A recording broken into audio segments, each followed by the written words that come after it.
The wacky world of MultimediaJay.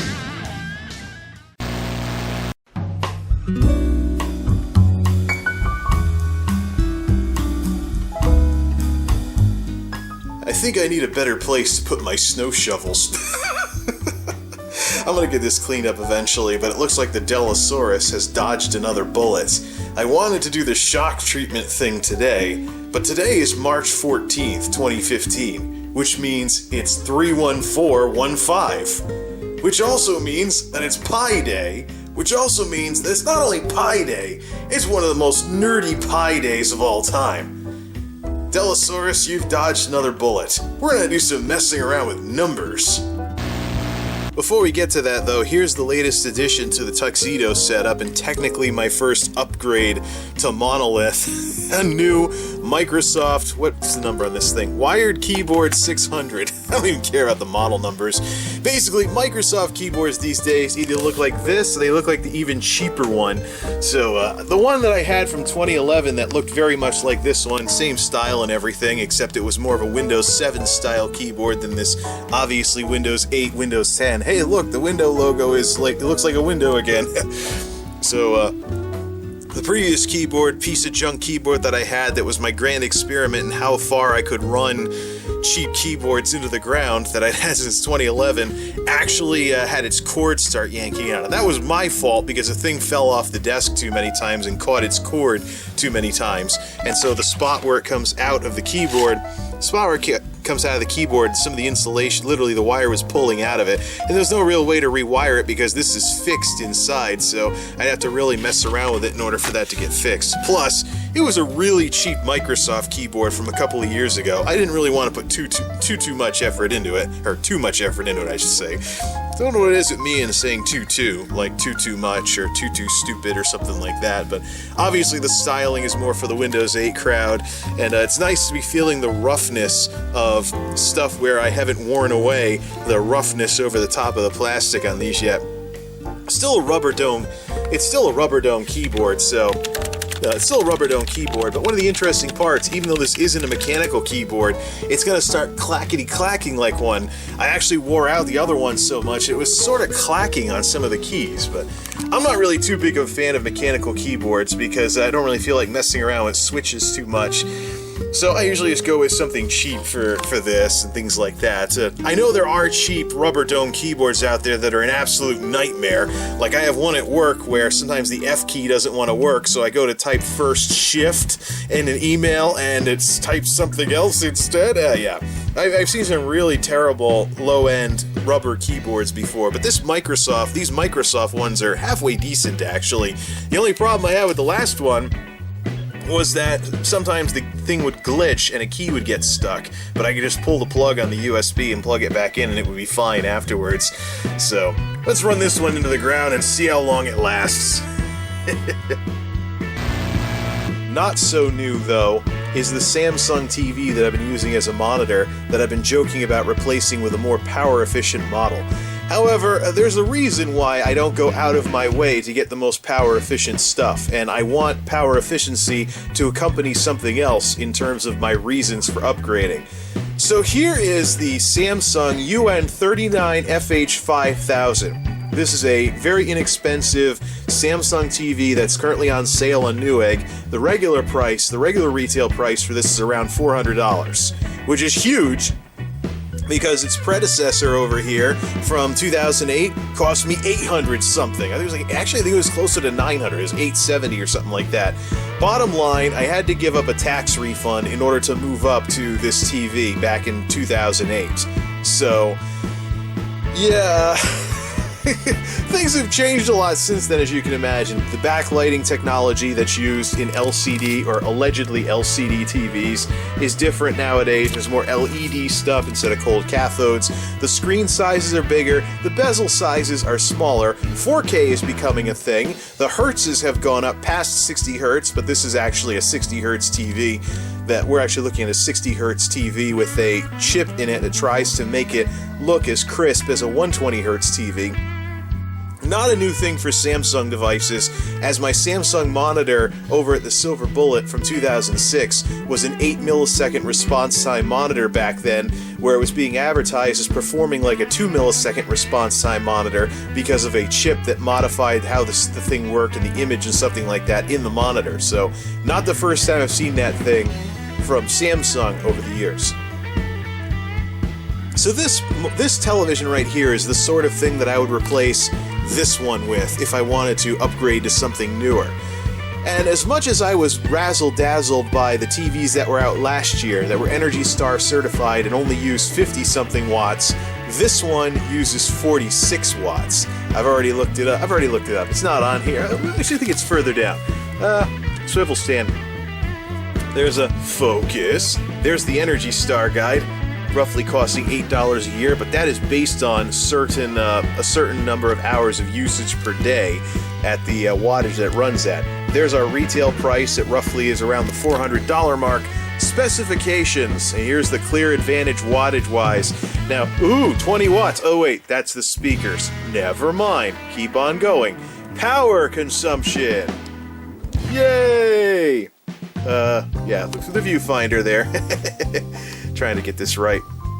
Max, 80 watts. Typical, 46 watts. Standby, less than 1 watt. That should be a day one buy, right? After all, this TV won't go below... watch the thing in the front. This TV won't go below 95 watts. So this thing maxed out at 80, and the way I run these things, it would probably be at 46 watts.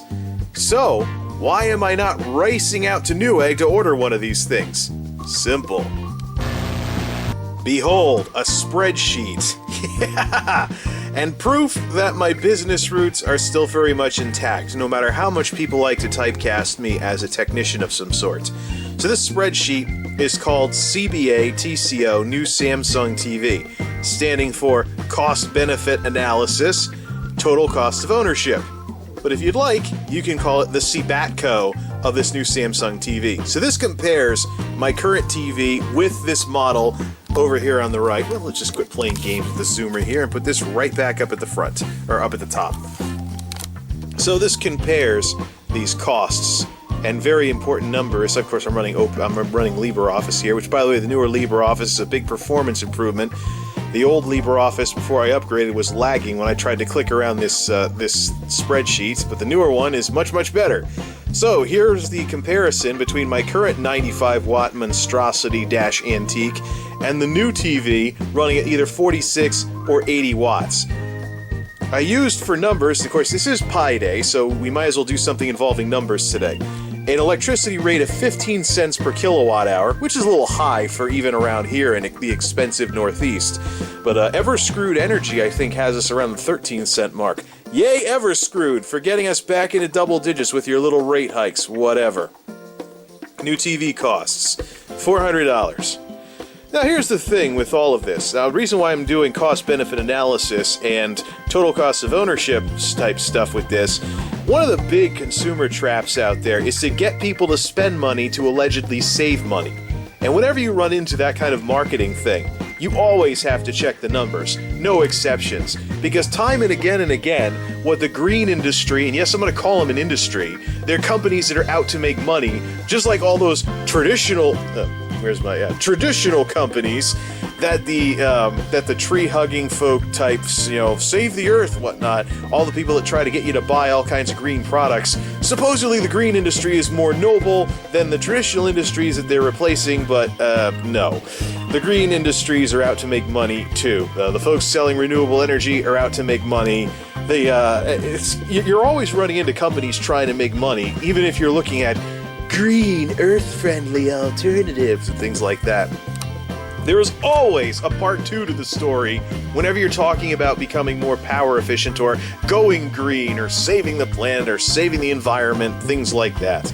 Like, for example, suppose I ran out to the store right now and I got rid of this TV. And I without even looking at the numbers in this spreadsheet, I was just going to buy a new TV to save the environment by using less power. That TV, even if it was more power efficient, still had to be manufactured, still had to be shipped, and I still had to go buy it. So now I'm damaging the environment in those ways twice instead of once, just because I want to save some wattage per hour.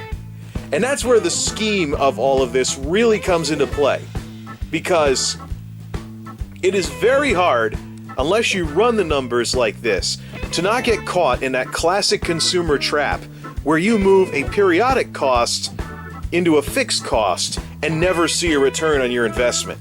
Let's compare these numbers. Here's the wattage. The TV I'm running right now, 95 watts.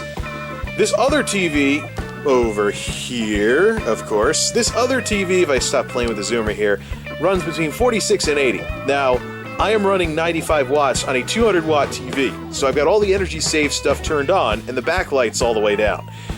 So, the odds are we can ignore the column on the right and just look at the 46 watt numbers. And just look at the 46 watt numbers for this other Samsung TV. So here's the wattage. 95 versus 46 watts. Kilowatt hours, if you divide that by 1,000, 0.095 versus 0.046. Yep, it's Pi Day. We're cranking up the mathematics today. Hope it doesn't hurt your head too much. Cost per hour. This is not in currency form because it would round up to 1 penny. So it would round to 1 cent, so it wouldn't really tell you much of a difference. These are the kinds of numbers that you run into, like if you're buying a Xerox machine or something, the salesperson will tell you your cost per page is 0.015 or something like that. So it's too small to be kept in currency form, so we went back to regular decimals. Cost per hour at 15 cents a kilowatt hour, which is steep even around here, but we're just keeping a nice even number.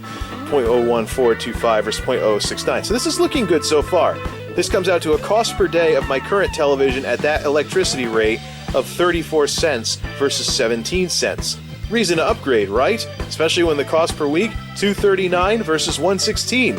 And the cost per year, $124.49 versus $60.28. Problem is, these numbers right here are the totals. It's not the comparison between the two. When we go into savings mode versus the old TV, per hour, we're looking at, in this column, 0.00735. Per day, 18 cents. Per week, $1.23. And per year, only $64. Still sounds significant, though. I could do a few things with $64 a year. But here's the problem. That kind of savings per hour is offset by the $400 we have to spend on the TV. So if you now look into the time to recoup that initial cost, looking at the first column only, because we're not talking about the 80 watt full blast mode on that thing, we're probably looking at more of the lower end of the spectrum.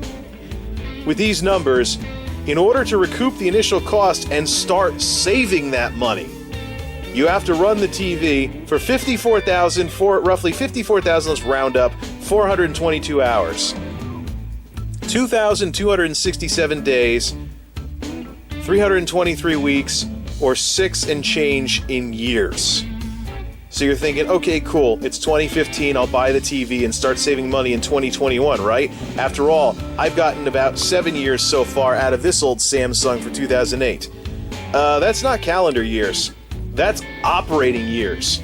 You have to have the TV on for 6 years and change before you recoup the initial cost. Now, on a good day, if you average everything out, between going to work, being on vacation, stuff like that, being away, overtime, perhaps let's round up a bit and say that I have the TV going for a quarter of the day.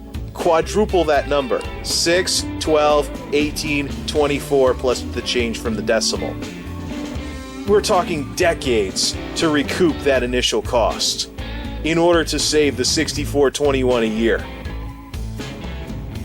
This is why I am looking for bang for buck when it comes to power efficiency on new computers or new anything.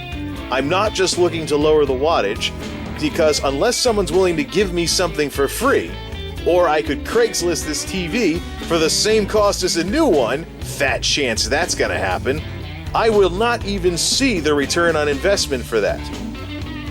So this really kind of highlights a big problem with all this green stuff people are talking about, and even some of the stuff I'm talking about, which is the reason why I'm kind of saying meh to potential new processors. Change the white balance back. This is why I am saying meh to processors that basically all they do is improve the power efficiency without notably improving the performance. It would be more of a side grade, and I'd be spending money, and I basically wouldn't even realize hardly any savings from that. So, the moral of the story, now we gotta change the white balance back, the moral of the story with this is that the best thing for me to do is to run this Samsung into the ground until either a lightning strike takes it out, or something else happens, or or the picture quality improves that so much on these newer TVs that I want to upgrade. But power efficiency, this screen is already more power efficient than the tube TV that preceded it. I know I said tube monitor last time, got a few things mixed up. It's been a while since I used tubes, you know? So, even though there's a significant wattage difference, it's really more worth it to just run this TV clear into the ground and then spend the money when I'm forced to, not just to do things in a more green type way. Hope this really opens your eyes to, what the green industry is really doing here. It really needs to be a knock your socks off improvement in order to be worth the money, even when you're talking about significant wattage differences like the difference between 95 watts and 46 watts under normal operating conditions. Hope this opens some of you folks' eyes about some of the sales nonsense that the green industry likes to pull, because a lot of people are giving these environmentally friendly industries free passes, and that shouldn't be the case. People should always have their thinking caps on when someone's trying to sell them something. Because, what else could you do with a couple $100 extra that you would otherwise you'd spend on a TV that you would have to spend decades just to make up that money in the savings and stuff along those lines. This also plays a role in the AMD versus Intel thing about power consumption. While it's nice that there are lower TDP processors that AMD's making these days, so I could potentially get more power efficiency as well as a lower initial cost, and it kind of embarrasses Intel with their high cost just to save power. Kind of makes you think twice about that sort of stuff, doesn't it? But as much as AMD is getting a hint now that they have to catch up to Intel in terms of power efficiency, unless there's a knock your socks off bang for buck processor, I really have no reason to not continue running my 1090Ti into the ground and maybe fix things up when the motherboard flakes out or something with those flaky RAM sockets.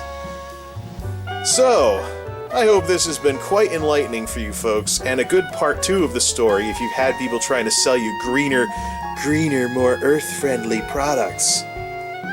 Because sometimes you can do more for the planet by just being smart with what you have, rather than artificially increasing the demand for newer products and potentially artificially increasing the amount of old products going to landfills and recycle centers, which, by the way, also negatively impacts the environment, because recycling, you gotta truck it over there, you gotta truck it back, you gotta run the plant.